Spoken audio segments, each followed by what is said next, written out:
Shabbat Shalom Mevorach.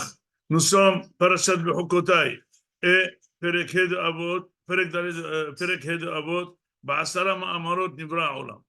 Il faut savoir que à l'intérieur de nous, d'Israël, il y a une grande question. Est-ce que absolument il faut tenir une armée? Est-ce qu'il faut que les religieux servent l'armée, etc., etc. Et finalement, on est en train d'avoir un langage un petit peu de sourd.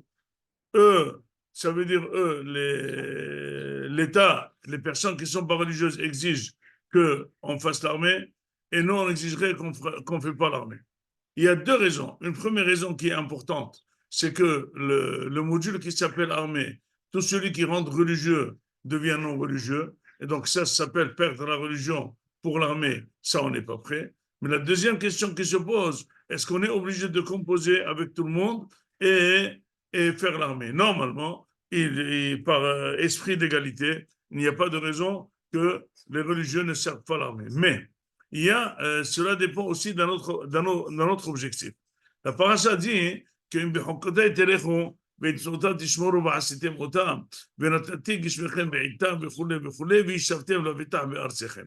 dit la Torah que si jamais vous étudiez la Torah, vous aurez la sécurité en Israël. Et si jamais c'est le contraire, eh bien, nos ennemis nous envahiront et nous donneront de très grands coups.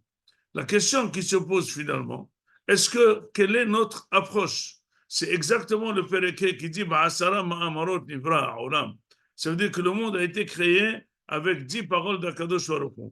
La question qui se pose, est-ce que nous, en tant que, si nous on y croit, finalement notre discussion entre les religieux et les non-religieux dépend de ce problème. Ça veut dire quoi? Est-ce que finalement ils y croient que le monde a été créé par Akadosh Baruch Hu et que la Torah c'est ce qui tient le monde entier et qui tiendrait Israël et sa sécurité ou non? Parce que finalement on est en train de diriger un dialogue de sourds qui finalement il repose sur des bases qui sont vraiment fondamentales. Est-ce qu'on est ma'amin ou on n'est pas ma'amin? Certes, si tout le monde était ma'amin, eh ben c'est sûr qu'on n'aurait pas cette question. Imaginez-vous le contraire, qu'il y aurait un État religieux, que finalement on accepterait que les religieux qui fassent l'armée, et finalement on voudrait obliger les non-religieux à étudier la Torah. Pourquoi? Parce que la non-étude de la Torah fait faillite au pays. La non-étude de la Torah fait faïence. La non-étude de la Torah, elle gêne. C'est elle qui amène qui fortifie nos ennemis. Et c'est elle qui amène toutes les malédictions. Est-ce qu'on pourra le faire? Qu'est-ce qu'ils vont dire? Ils vont dire que finalement, nous, on n'est pas religieux, on n'est pas croyants. Donc finalement, c'est ça réellement la discussion. Un grand rave, une fois, il y avait la sonnerie pour à l'hommage des gens qui sont morts dans les camps de concentration.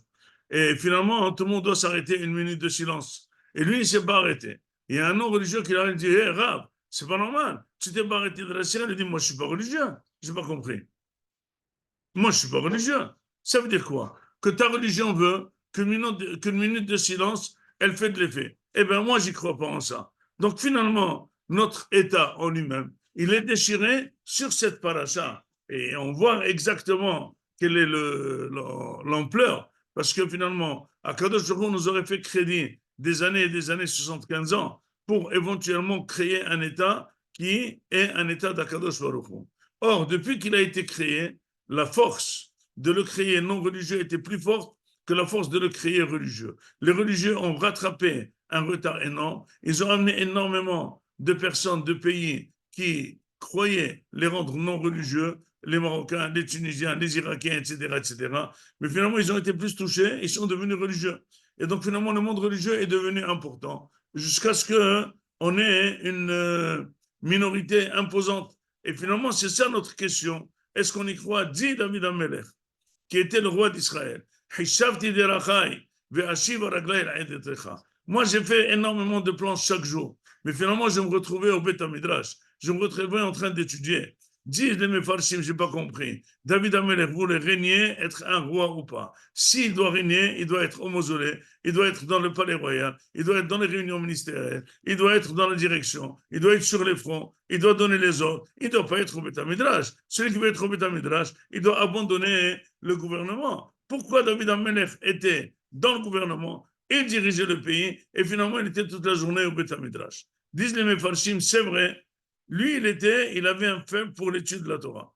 Il était toujours dans l'étude de la Torah. Il ratait énormément de réunions et de décisions. Mais cela n'empêche, il voyait que le pays marchait et on gagnait les guerres. Donc il a dit finalement, c'est pas exactement ni ma connaissance ni ma force qui gère le pays. Il y a une force externe, forte, haute, qui s'appelle la Torah, c'est elle qui dirige le pays. Et finalement, c'est ça exactement ce qu'il dit la paracha. Si vous étudiez la Torah, si vous la faites en tant que Hoka, si vous êtes fier de la Torah, eh bien sachez, c'est avec ça que j'ai créé le monde. Finalement, le monde est basé sur la Torah. Donc, on n'a pas besoin d'autre chose. Notre supériorité par rapport au Goïm, c'est pas une supériorité parce qu'on est intelligent. A dit une fois un professeur Goy que celui qui dit que les Juifs sont intelligents, c'est du pur antisémitisme.